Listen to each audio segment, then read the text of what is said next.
Kan di sini tahapan-tahapan berbahaya yang bisa mengantar kepada aksi-aksi radikalisme. Jadi orang itu menjadi radikal, itu tidak datang tiba-tiba muncul langsung dia radikal, tidak. Ada proses yang berlalu. Ya. Ini saya beri gambaran bagaimana cara teroris itu membidik anak-anak muda. Itu orang-orang yang membidik seperti itu ada langkah-langkah. Ya. Ya misalnya anak-anak muda kita yang baru kenal, yang berada dalam lingkungan yang bagus, misalnya berada dalam pendidikan seperti ini, itu tidak langsung dijangkau seperti itu, diajak ayo kamu jadi pelaku bom bunuh diri sana. Ya. Tidak bisa langsung seperti itu, ada tahapan-tahapannya yang dilalui. Nah, ini tahapan-tahapan ini yang ingin saya jelaskan. Setiap orang yang mengantarnya ke sana, ke aksi radikalisme, itu pasti melalui 4 tahapan ini. Ada 4 tahapan ini, salah satunya atau semuanya dia lalui. Tahapan yang pertama, seorang itu dijauhkan dulu dari ilmu syariat, dijauhkan dari ulama yang benar. Iya, kadang dibuat orang itu senang agama, cinta agama sudah, mulai taat, iya, senang ngaji, iya. Tapi dia tidak kenal ilmu yang sebenarnya, cuma semangat saja.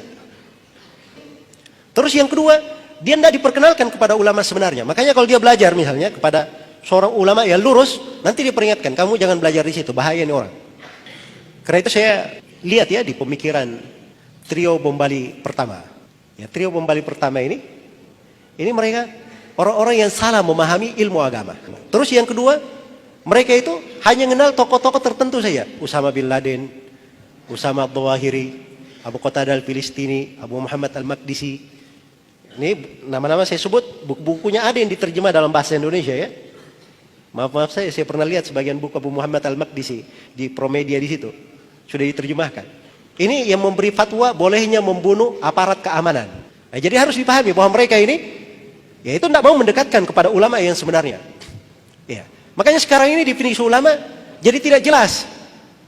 Ya.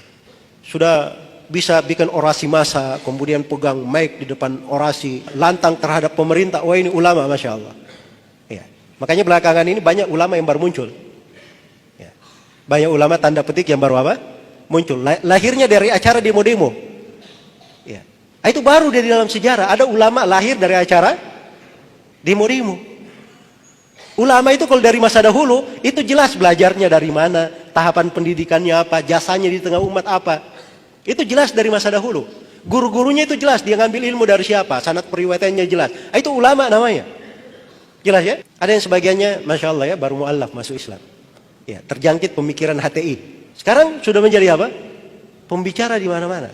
Kan ini kasihan yang seperti ini. Anak-anak muda kalau dengar orang-orang seperti ini berbahaya. Jadi kalau umat ini dibuat jauh dari ilmu syar'i, dibuat jauh dari ulama yang sebenarnya, akhirnya orang tidak tahu sudah ilmu agama, pegangan dada. Jadi gampang sekali diberi doktrin, diarahkan sana sini. Tapi kalau orang punya pemahaman yang benar, dia kenal ulama yang benar, ini diantara jalan dia bisa selamat.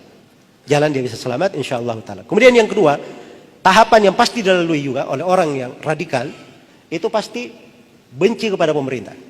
Dibuat benci kepada pemerintah. Jadi kalau ada orang, diisi ceramahnya, diisi pembahasannya, diisi kalimatnya, mau siapa saja, dia mengajak kepada benci kepada pemerintah, itu radikal itu. Itu ciri radikal.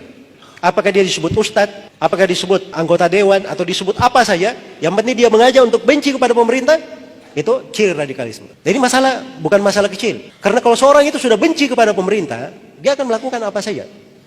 Ya, dan orang yang tulus tidak seperti itu. Orang yang tulus itu, kalau ada kesalahannya yang dia benci. Tapi dia menghendaki apa? Kebaikan untuk semuanya. Kemudian yang ketiga, ini doktrin-doktrin ideologi sesat. Kalau umat ini sudah jauh dari ilmu syariat, tidak ada ulama yang dia kenal, ulama yang sebenarnya dia kenal. Kemudian dia kerjanya benci kepada pemerintah. Itu seperti anak ayam kehilangan induknya. Dikasih iming-iming, ayo sini. Makan nih, makan. Giring sampai masuk di tempat yang diinginkan. Dikasih doktrin. Mulai dikasih pemikiran. Kalau terorisme itu caranya berpikir begini. Pertama dikasih doktrin dulu. Tahu kamu, jihad itu hukumnya apa? Jihad itu hukumnya fardu ain. Wajib atas setiap orang. Jadi ini pikirannya fardu ain. Jihad ini fardu ain, Masya Allah. Kamu kalau tidak berjihad mati, kamu mati jahiliyah. Wih, gawat juga saya nih. Ya. Terus solusinya apa? Ya besok kalau kamu ada pendaftaran sana, peledakan, kamu daftar aja di sana.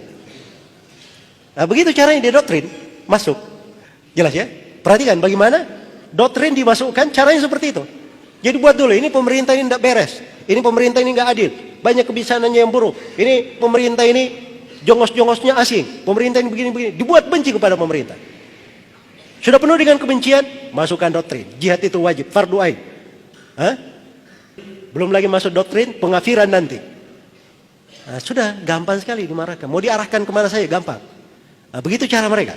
Makanya kita harus mengetahui tahapan-tahapan ini supaya terhindar darinya. Karena itu belajar itu mudah, belajar agama itu seperti yang saya terangkan tadi. Indah sekali agama itu, membawa kebaikan, banyak pintu ketaatan, pintu sorga. Tapi belajar dari orang yang benar. Dan saya tidak menasihatkan ya terlalu. Sekarang ini banyak viral, ustadz-ustadz viral. Sebelumnya tidak pernah dikenal. Terkenalnya karena apa? Viral aja. Tapi fatwa-fatwanya masya Allah, fatwa nyeleneh. Ya. Di Indonesia ini gampangan sekali semuanya. Ada yang mengangkat dirinya sebagai imam besar Indonesia. Itu bahasa berat. Kalau di Saudi Arabia, ada yang menganggap dirinya imam besar Saudi Arabia, selain daripada raja, itu sudah digantung itu besok di pengadilan. Sebab itu namanya memecah belah negara. Imam besar negara itu cuma kepala negara. Kalau mengatakan imam besar negara itu cuma satu, Bapak Presiden saja. Itu dihukum syariat.